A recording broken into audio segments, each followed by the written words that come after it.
விஷுவலஜி நேயர்களுக்கு வணக்கம். இன்றைக்கி நம்ம பார்க்க போகிற விஷயம் வந்து ரொம்ப ஒரு முக்கியமான விஷயம், ஒரு சென்சிட்டிவான விஷயம்.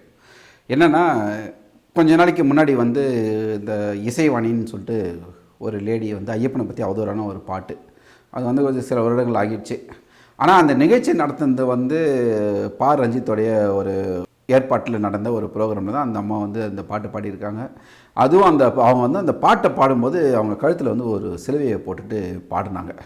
இது வந்து என்ன ஆச்சுன்னா, இப்போ வந்து திடீர்னு இந்த விஷயம் வந்து ஏன் இவ்வளோ பூதாகரமாக வெடிக்குது அப்படின்னு பார்த்தா, பல அரசியல் காரணங்களும் சொல்கிறாங்க. என்னென்னா, அதானி வந்து அமெரிக்காவில் வந்து ஏதோ லஞ்சம் கொடுத்துட்டு அது இதுன்னு சொல்லிட்டு கேஸ் ஆகி அவரை அரெஸ்ட் பண்ண ஒரு நெருக்கடியான சூழல் தள்ளப்பட்டிருக்கு.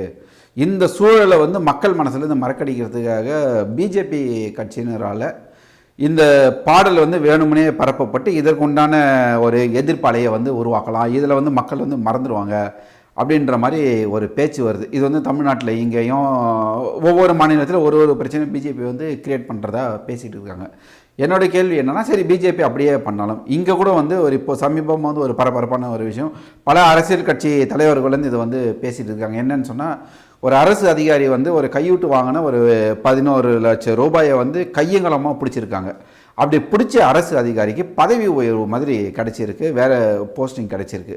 இதை மறைக்க தான் வந்து இங்கே இருக்கிற கட்சிக்காரங்க இப்படி பண்ணுறாங்களோன்ற கேள்வியும் மக்கள்கிட்ட எழுது. இப்போ இந்த இசைவாணியோட பாட்டை வந்து விமர்சித்து இப்போ ஒரு முந்தினத்தோ ஒரு 2 நாளில் வந்து ஒருத்தர் வந்து பாட்டு பாடியிருக்காரு, இயேசுவை வந்து கிண்டல் பண்ணி பாட்டு பாடியிருக்கிறார். 2 பேருக்குமான கருத்து வந்து நம்ம சொல்ல போகிறது ஒரே ஒரு விஷயம் தான்.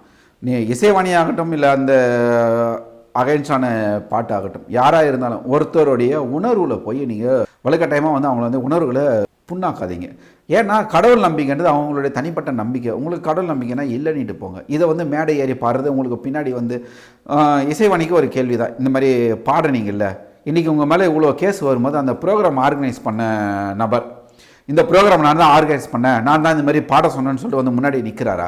ஏன் அவர் வந்து முன்னாடி நிற்கல? உங்களை மாதிரி ஆட்களை மாட்டி விட்டுட்டு அவங்கள வந்து குளிர் காஞ்சிக்கிட்டு அவங்க வந்து அரசியல் சுயலாபத்துக்காக இந்த மாதிரி பண்ணிக்கிட்டு இருக்காங்க.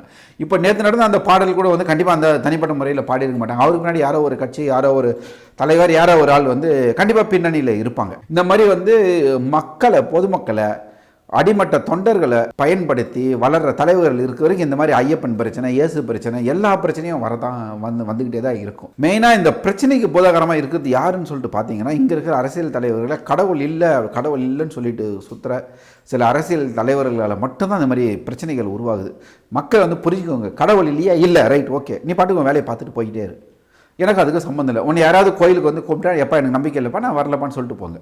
அதை விட்டுட்டு நீ போகிற, நீ முட்டா பையன், நீ வந்து படிக்காதவன், நீ வந்து தற்கொலை, அப்படியெல்லாம் சொல்லாதீங்க. படித்தவனுக்கு அவனுக்கு 1000 வித்தியாசம் இருக்கிறதுனால நீங்கள் பேசாதீங்க. அவங்கவுங்க வேலைகளை பாருங்க. கடவுள் கும்பிட்றவங்க போய் கும்பிட்டுவாங்க, அந்த கடவுள் நம்பிக்கையை நேர்மையாக வச்சுக்கிட்டு நேர்மையாக நடந்துக்குவாங்க. கடவுள் நம்பிக்கை இல்லாதவங்க மனசாட்சியை கும்பிடுங்க, மனசாட்சிக்கு விரோதம் இல்லாமல் நடந்துங்க. அடுத்தவங்களுடைய நம்பிக்கையும் அடுத்தவங்களுடைய இதுவையும் வந்து புண்படுத்திட்டு நீங்கள் வந்து வளரணும்னு நினைக்காதீங்க. இதுக்கு பலிகடாவா உங்களுக்கு கீழே இருக்கிற தொண்டை உங்களை கண்மூடித்தனமாக நம்புகிறாங்கல்ல, கண்டிப்பாக அவங்க முட்டா பசங்க தான் கண்மூடித்தனமாக நம்புகிறவங்க. ஏன்னா உங்களுடைய கருத்துக்களை அவங்க அவ்வளோ நம்புகிறாங்க. அவங்கள தயவு செஞ்சு பலிகடாவா ஆக்காதீங்க. இது ஐயப்பனாகட்டும், இயேசுவாகட்டும், அல்லாவாகட்டும், யாராக இருந்தாலும் சரி, இதுதான் கடவுள் இருக்குன்றவங்களுக்கு இருக்குது, இல்லைன்றவங்களுக்கு இல்லை.